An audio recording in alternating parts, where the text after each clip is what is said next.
মশাই, সকাল সকাল আপনারা তো মুখ ভারী কেন?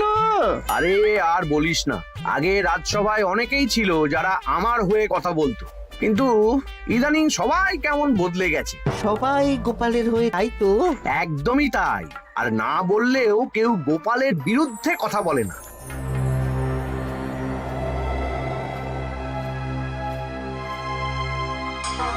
কি মন্ত্রী মশাই, আজকাল তো আমার কথা আর মনেই পড়ে না, ভুলে গেছেন নাকি?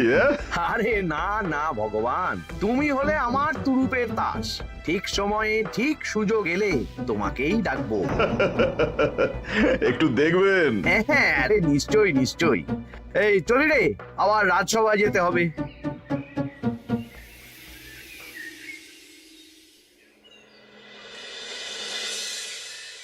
আচ্ছা, তোমরা বলো তো, আমাদের রাজ্যের সার্বিক উন্নতির জন্য সবার আগে কি দরকার? মহারাজ, আমি বলবো, বলো গোপাল। সততা আর শিক্ষা, এই দুটো জিনিস মানুষের মধ্যে থাকলে রাজ্যের উন্নতি কেউ আটকাতে পারবে না মহারাজ। একদম ঠিক বলেছ পণ্ডিত, তুমি তো শিক্ষার কাণ্ডারি। তুমি কি বলতে চাও এই ব্যাপারে? মানে কিভাবে শিক্ষার আরো উন্নতি করা যায়? মহারাজ, আমি তো মনে করি পুঁথিগত শিক্ষাই শুধু শিক্ষা নয়, মানুষের ভেতরে যে পূর্ণতা আছে সেটাকে ফুটিয়ে তোলার নামই হলো শিক্ষা। যেমন? কেউ যদি খেলতে ভালোবাসে সে খেলোয়াড় হবে, গান করতে ভালোবাসলে সে গায়ক বা গায়িকা হবে।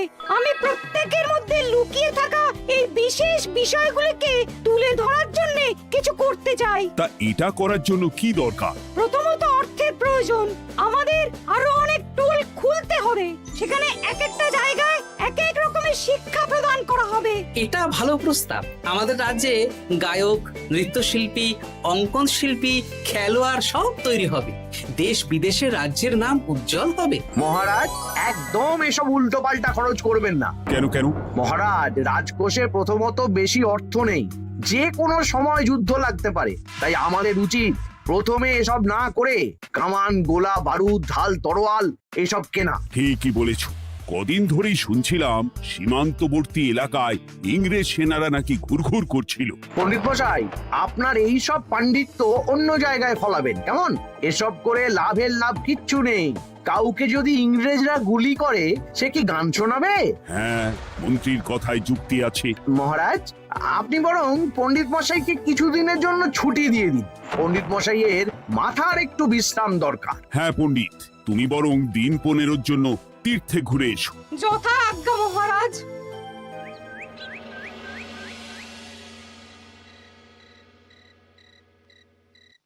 শোনো ভগবান, সকালেই তুমি কাজের কথা বলছিলে, আমি এমন ছক কষেছি, কালকে থেকেই তোমার জন্য একটা ভালো বেতনের কাজ জোগাড় করে দেব। শুধু যা বেতন পাবে তার অর্ধেক আমাকে দিতে হবে, কেমন? রাজি রাজি। কি কাজ বলুন? শোনো, বাহ বাহ, দারুণ দারুণ, হয়ে যাবে কাজ।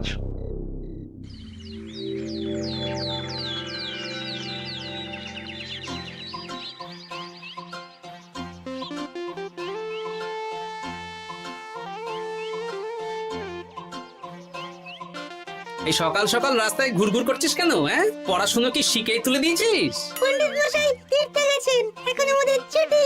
দুপুর বেলা ভাত, রাতের বেলা রুটি।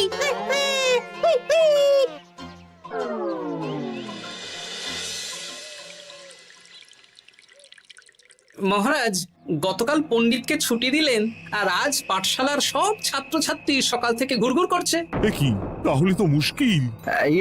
মুশকিল আসান করার রাস্তা আমার কাছে আছে মহারাজ। আমার সন্ধানে এমন একজন পণ্ডিত আছেন যিনি বহু ভাষাবিদ, অনেক পাণ্ডিত্য, দেশ বিদেশে শিক্ষাদান করেছেন। কিন্তু তাকে আমরা পাবো কোথায়? তিনি কৃষ্ণনগরে ঘুরতে এসেছেন, শুধু ওনাকে বেতনটা একটু বেশি দিতে হবে, এবং তিনি এই রাজ্যের যে কোনো মানুষের চেয়ে বেশি শিক্ষিত। তার পড়ানোর ধরনই আলাদা। সে কোথায়? আমি তাই ওনাকে আজকে রাজসভায় আসতে বলেছি।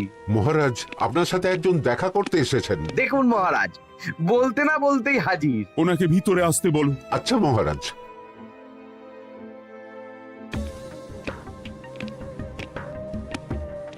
প্রণাম কৃষ্ণচন্দ্র, আমাকে আপনার মন্ত্রী ডেকেছেন, তাই এলাম। মন্ত্রীর সাথে কথা হয়েছে আমাদের রাজ্যের শিক্ষার উন্নতির ব্যাপারে। আমাদের মানে আপনি কি এই রাজ্যের? মানে এখন এই রাজ্যে আছি তো, তাই আমাদের রাজ্য বললাম। উনি সবাইকে আপন করে নেন। যাই হোক, তোমার শিক্ষার উন্নতির ব্যাপারে কি মতামত? মহারাজ, আমি এই রাজ্যের বিভিন্ন মোড়ের মাথায় টোল খুলতে চাই।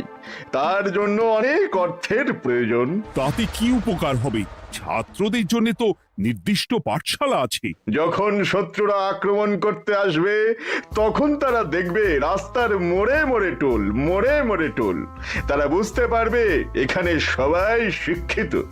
আর শিক্ষিত লোককে ক্ষমতার অধীনে রাখা কঠিন, যুদ্ধে জিতলেও শাসন করা মুশকিল। কারণ অশিক্ষিতকে বোকা বানানো সহজ, কিন্তু শিক্ষিতকে বোকা বানানো কঠিন।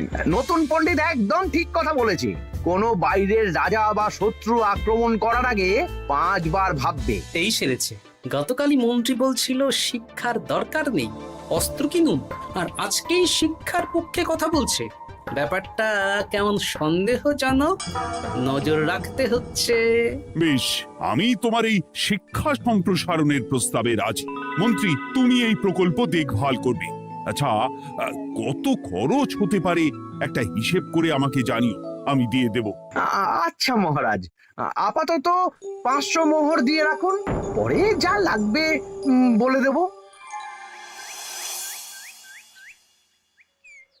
উফ, সকালে এক পত্তন বাজার, বিকেলে এক পত্তন বাজার, আর পারি না। আরে হাত চালাও, হাত চালাও। বাবা, কাজ শুরু হয়ে গেল। হ্যাঁ, আর ছাত্রদের পাঠশালার কাছে যেতে হবে না। পাঠশালা ছাত্রদের বাড়ির কাছে চলে আসছে। যেখানে সেখানে পাঠশালা। এই তো যেখানে সেখানে শিক্ষা। ঠিক বলেছ। আজ থেকে আমি আর নতুন পণ্ডিত চালু করছি। ধরো শিক্ষা, মারো পেরে। শিক্ষাকে ছাত্রছাত্রীদের মধ্যে গেঁথে দিতে হবে। এতদিন জানতাম ধরতক্তা মার পেরে, এখন বদলে যাবে। কিন্তু একটা পণ্ডিত এতগুলো পাঠশালা একা সামলাবে কি করে? খেপে খেপে। মানে সকাল 6টা থেকে 7টা একটা জায়গায়, পরে 7:30 থেকে 8:30 আরেকটা। এইভাবে বিভিন্ন জায়গায় পণ্ডিত ঘুরে ঘুরে শিক্ষাদান করবেন। না, ব্যাপারটার উপরে মহারাজকে নজর রাখতে বলতে হবে। মহারাজ, আমার মনে হয় এই পাঠশালায় আগামীকাল থেকে কেমন পড়াশোনা শুরু হবে, আপনার সেদিকে একটু নজর রাখা উচিত। হ্যাঁ, দেখি আগামীকাল সকাল সকাল বিভিন্ন পাঠশালায় গিয়ে নজর রাখবো। আর হ্যাঁ, আমাকে নতুন পণ্ডিত একটা তালিকা দিয়েছে, কোন পাঠশালায় কখন পড়াবে সেটার তালিকা। আমিও যাব আপনার সাথে।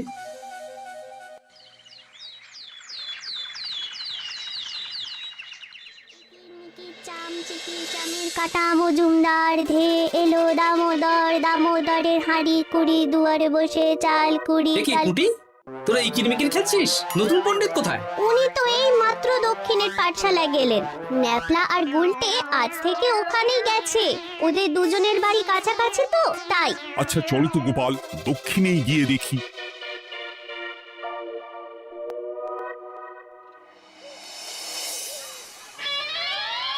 দেখি, এখানেও তো নতুন পণ্ডিত নেই। নতুন পণ্ডিত মশাই আমাদের একের নামটা মুখস্থ করতে দিয়ে চলে গেলেন। একের নামটা? এসব কি হচ্ছে? শিক্ষার নামে অর্থের জলাঞ্জলি মহারাজ। না, আজই রাজসভায় এর বিচার হবে। মন্ত্রী, আমি যা দেখলাম তাতে শিক্ষা তো কদিন পরে লাটে উঠবে।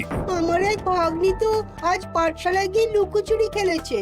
নামমাত্র পড়াশোনা আর বাকি সময় খেলা, এভাবেই বয়ে গেল বেলা। মন্ত্রী, এই তোমার নতুন পণ্ডিতের দৌড়। মহারাজ, একজনের পক্ষে এতগুলো পাঠশালায় শিক্ষাদান তো সম্ভব নয়। তার জন্য তো আরো পণ্ডিতের প্রয়োজন, আর তার জন্য চাই আরো অর্থ। আবার অর্থ?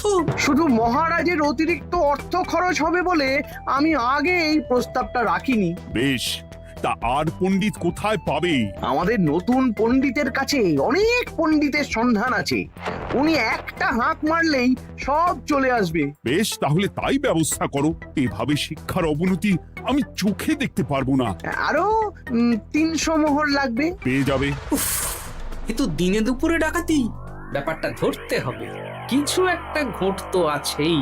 আর নতুন পণ্ডিতদের যদি কোথাও একটু থাকা খাওয়ার ব্যবস্থা করা যায় তাহলে ভালোই হয়। রাজবাড়ির অতিথিশালা তো আছেই, ওখানেই না হয় ব্যবস্থা করে দেব।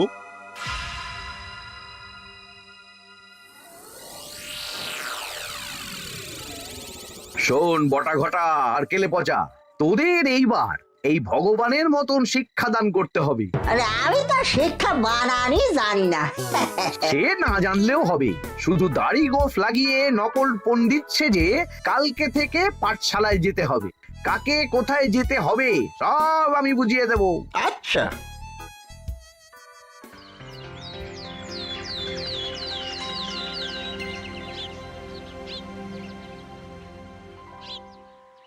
আচ্ছা বল তো, গতকাল তোদের বাড়িতে কি কি রান্না হয়েছিল? ভাত, মসুর ডাল আর লাউ ঘন্ট। লাউ ঘন্টের মধ্যে চিংড়ি ছিল? না, তা আজকে কি রান্না হবে? আজকে সকালে বাবা বাজার থেকে পাকা কাতলা এনেছে। কাতলা মাছের পাতলা করে ঝোল হবে। আর তোর? আমাদের আজ নিরামিষ, এই কবজি ডুবিয়ে সবজি ভাতি খেতে হবে। বেশ।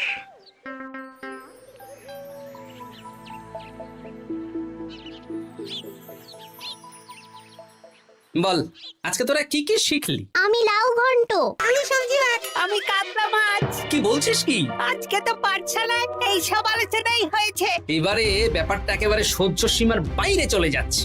দাদু, আমাদের আগের পণ্ডিত মশাই ভালো ছিলেন। উনি কোথায় চলে গেলেন? মন্ত্রী মশাই ছলে বলে কৌশলে ওনাকে তীর্থে পাঠিয়েছেন। না, এখন আমাকে মন্ত্রী মশাইয়ের উপরে নজর রাখতে হবে।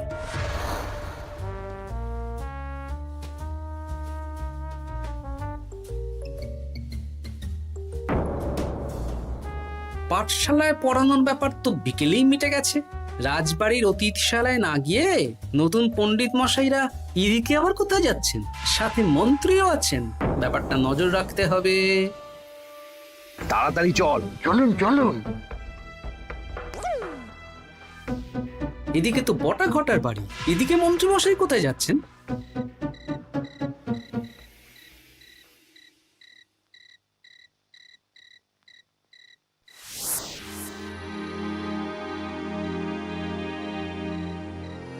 তারপর তোমরা সবাইকে কি শিক্ষা দিলে?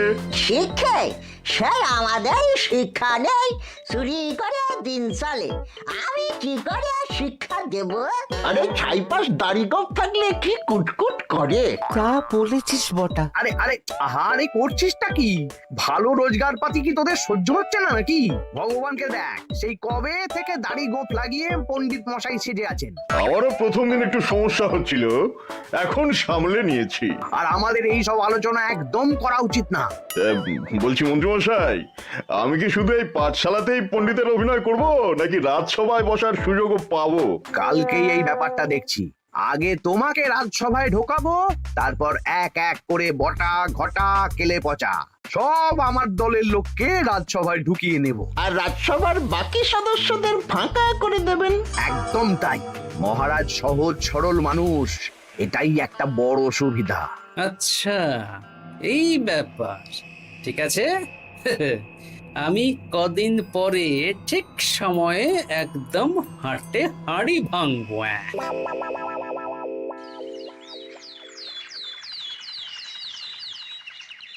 তাহলে মন্ত্রী, আর কোনো সমস্যা নেই তো? না না মহারাজ, এখন আর কোনো সমস্যা নেই। দেখবেন এই ধরশিক্ষা মারপের এক প্রকল্পের নাম চারিদিকে ছড়িয়ে পড়বে। আমার তো মনে হয় একটু পাঠশালাতে বিজ্ঞান নিয়েও আলোচনা করা উচিত। হবে হবে, সব হবে। এখনো সব বাচ্চারা অজ্ঞান হয়ে আছে। আগে শিক্ষায় জ্ঞান ফিরুক, তারপরে না হয় বিজ্ঞান নিয়ে আলোচনা করবে। বিজ্ঞানী তো প্রস্তাবটা খারাপ রাখেনি। তুমি কি বেশি বোঝো? তাহলে তুমিই তো বিজ্ঞান শেখাতে পারো। আমি কবিরাজি শিক্ষা দান করতে পারবো। তোমার কবিরাজি শিখতে কেউ রাজি নয়, চুপ থাকো। আহ, দেখাই যাক না বাচ্চারা কেমন শিক্ষা লাভ করে। মহারাজ, বলছি কি, আমাদের পণ্ডিতের আসনটা তো ফাঁকাই পড়ে আছে। এখন যখন নতুন পণ্ডিত এসেই গেছেন, তাহলে ওই জায়গায় ওই তো বসতে পারে। কিন্তু পণ্ডিত তো তীর্থে গেছে, অবশ্য কদিন পরেই ফিরে আসবে। ও আসুক, তারপর না হয় আলোচনা করে একটা সিদ্ধান্ত নেব। পণ্ডিত মশাই না হয় এসে পুজো পাঠটাই করুক, কিন্তু রাজসভা এরকম ফাঁকা থাকলে কেমন একটা লাগে। বেশ, তাহলে তাই হোক। কালকে থেকে নতুন পণ্ডিত আমাদের পুরনো পণ্ডিতের জায়গায় বসবে। এইভাবে রাজসভা ফাঁকা করে যেতে হবে, তাহলে একদিন সবাই আমার পক্ষেই কথা বলবে, আর শেষে রাজাকেই সরিয়ে দেব।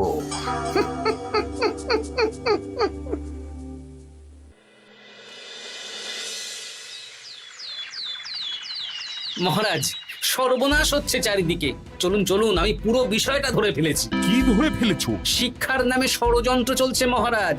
রাজসভায় চলুন, সব বলছি। আচ্ছা আচ্ছা, আসছি।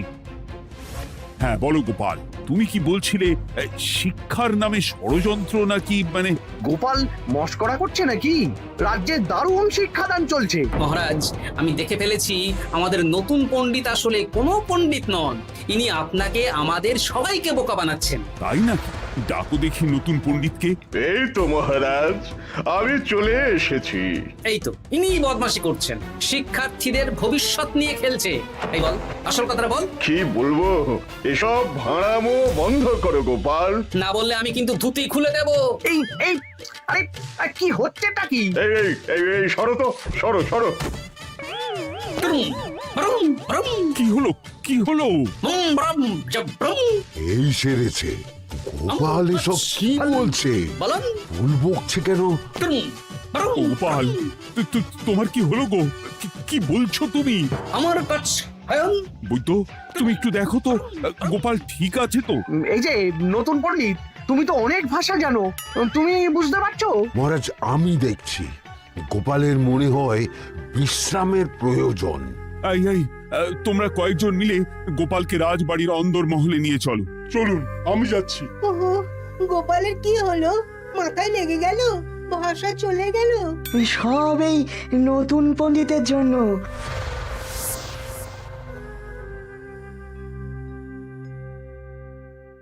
ভাল খাচ কাচ হায়ন মাস্টার কাচ। মহারাজ, আমার মনে হচ্ছে গোপালের বাইরে থেকে কিছু হয়নি, ভিতর থেকে কিছু হয়েছে। নারী স্পন্দন, হৃদস্পন্দন সব ঠিক আছে। আমার বড় যাব ভ্রম। কিন্তু গোপাল কি ভাষা বলছে বোঝা যাচ্ছে না। নতুন পণ্ডিত, একবার চেষ্টা করে দেখো না। আমার কথা হয় না। সব তো আমি কিছুই বুঝতে পারছি না মহারাজ। আপনি যে এত দেশ বিদেশে ঘুরেছেন, আপনি বুঝতে পারছেন না? এ আমার এখতিয়ারের বাইরে। তোমার বাকি পণ্ডিতদের নিয়ে আসো তো, যারা পাঠশালায় পড়ায়। আমি বুঝতে পারছি না, বটা ঘটা কেলে পচা কি বুঝবে? আমার বড় যাব ভ্রম। চপ করো ঘট, নল খাব মরব। কিছুই তো বুঝতে পারছি না।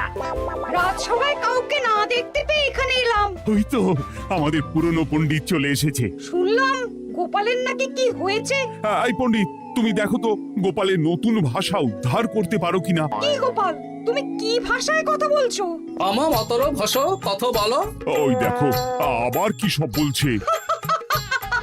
আমো বোঝো তো পড়ছো, সবার সাথে মস্করা করছো।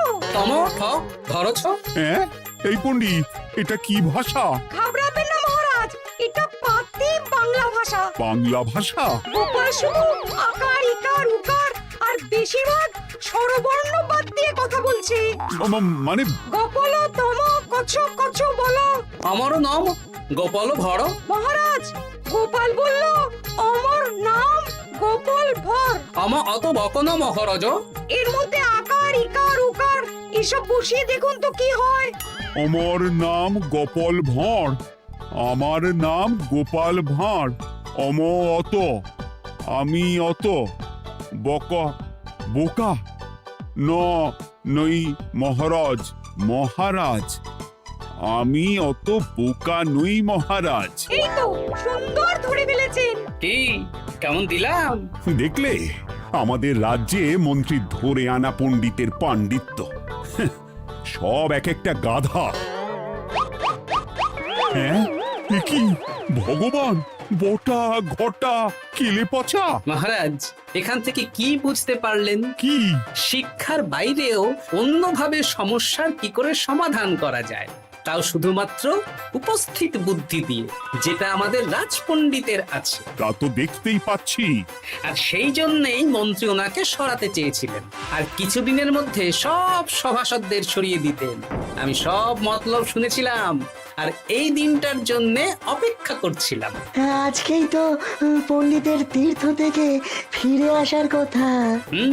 তাই আজকে এই ছোট্ট নাটকটি করলাম। এবার মন্ত্রী আর এই 4 জন নকল পণ্ডিতকে আচ্ছা করে কারাগারে গিয়ে ধোলাই দাও। ধোলাই হলো ওনাদের জন্য উপযুক্ত এবং উচিত শিক্ষা।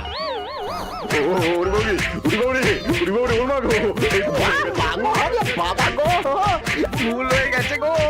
আরে